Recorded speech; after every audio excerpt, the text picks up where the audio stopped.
Good morning, boys and girls. Good morning. Okay, this morning we are going to revisit our reading lesson from the other day. Okay. We were studying realism and fantasy. Okay. Okay, I'm going to show you some different books, and I want you to look at the cover and tell me if you think it's a realism book or a fantasy book.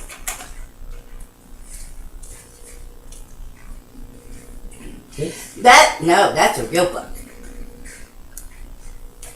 Okay.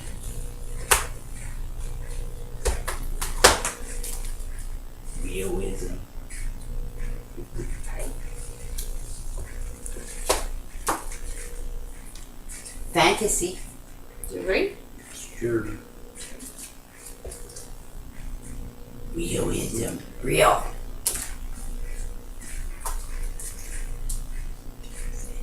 Fantasy. I agree.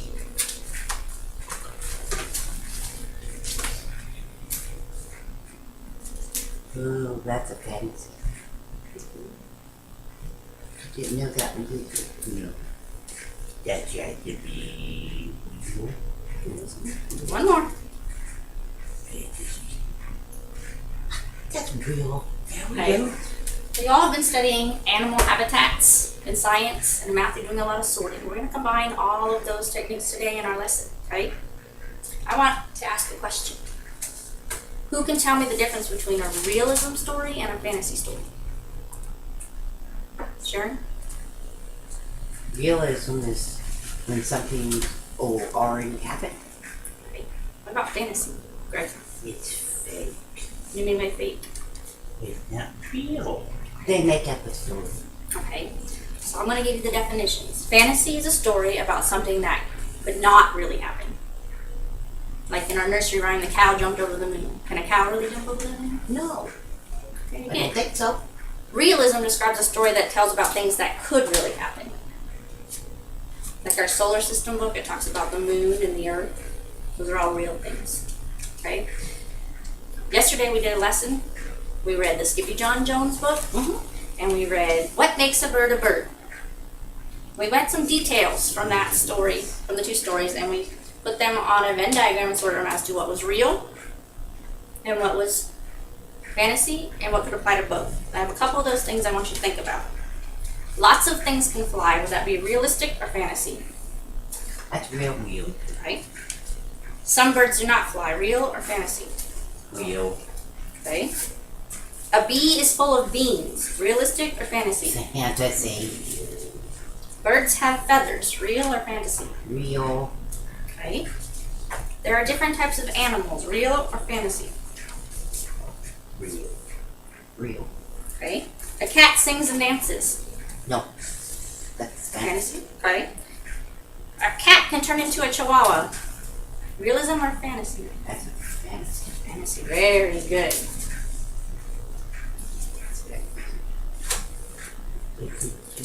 Okay, boys and girls. In front of you, you have a T-chart. Can I borrow yours? Over that.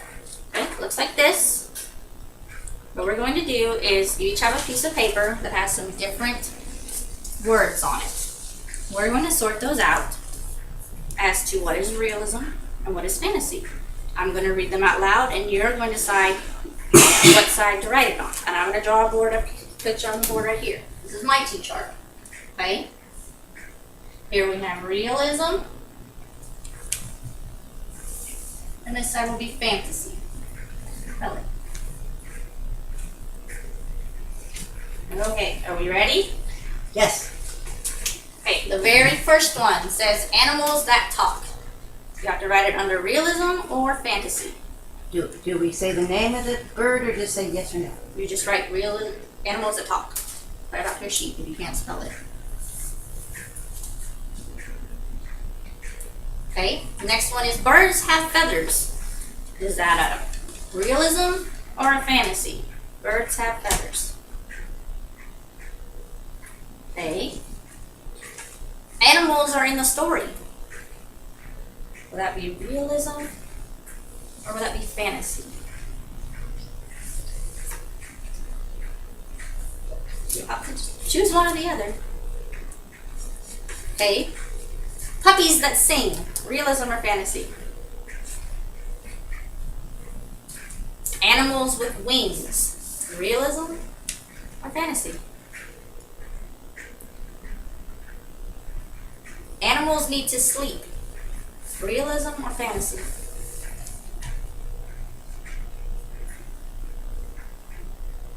Animals that sword fight. Realism or fantasy?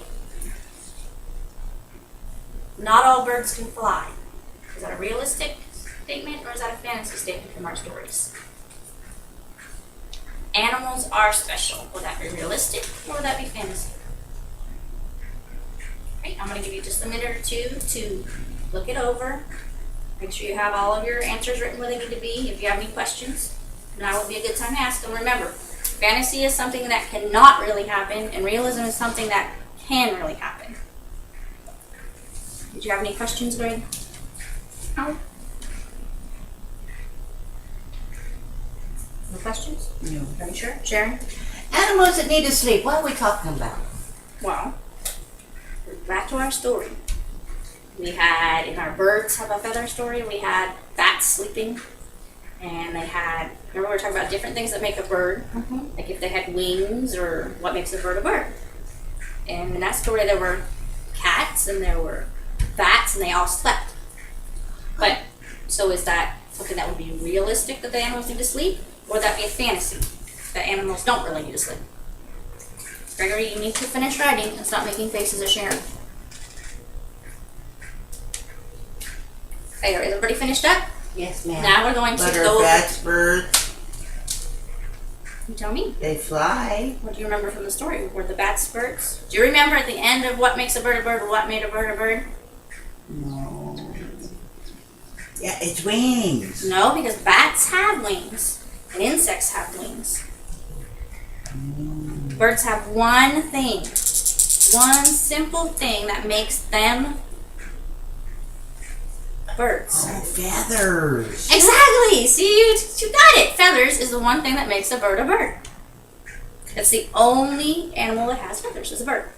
Insects have wings. They can fly. Bats have wings. They can fly. They walk on two legs, and so do all kinds of other animals. What makes a bird is feathers. Good job, Gregory. Okay, now we're going to sort through the different options, and I'm going to write them on the board, and we're going to double check your answers. So, animals that talk Real. falls under fantasy. But they bark, they meow. But do they Ain't talk that like you and me? Well, no, but they talk. But in our story with Skippy John Jones, he talked. Remember? That's real. He talked in Spanish and in English. So can a Chihuahua really talk in Spanish and English? Okay. Yeah. So that takes us to birds have feathers, which we just talked about a second ago. So that falls under realism.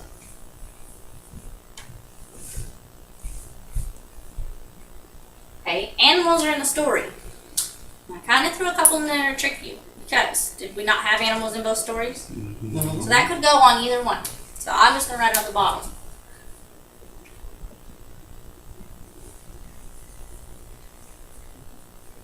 Animals are in the story. Okay. Puppies that sing. Definitely falls under fantasy.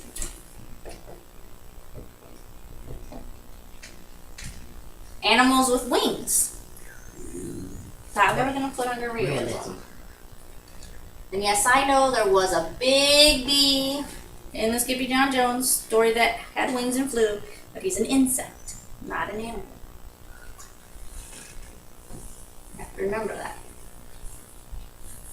Animals need to sleep. Realism or fantasy? Real. Very good.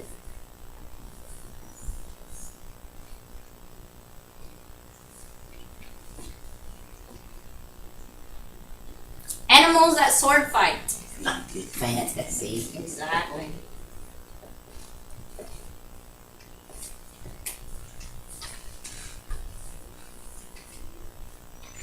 Not all birds fly.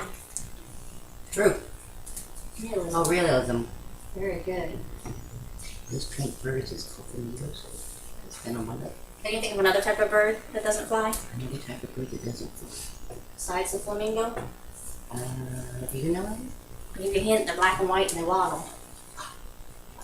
Oh, a penguin. Very good. Animals are special. Well, yes. That's realism. And it could technically also go under fantasy, but I think we'll leave it as real.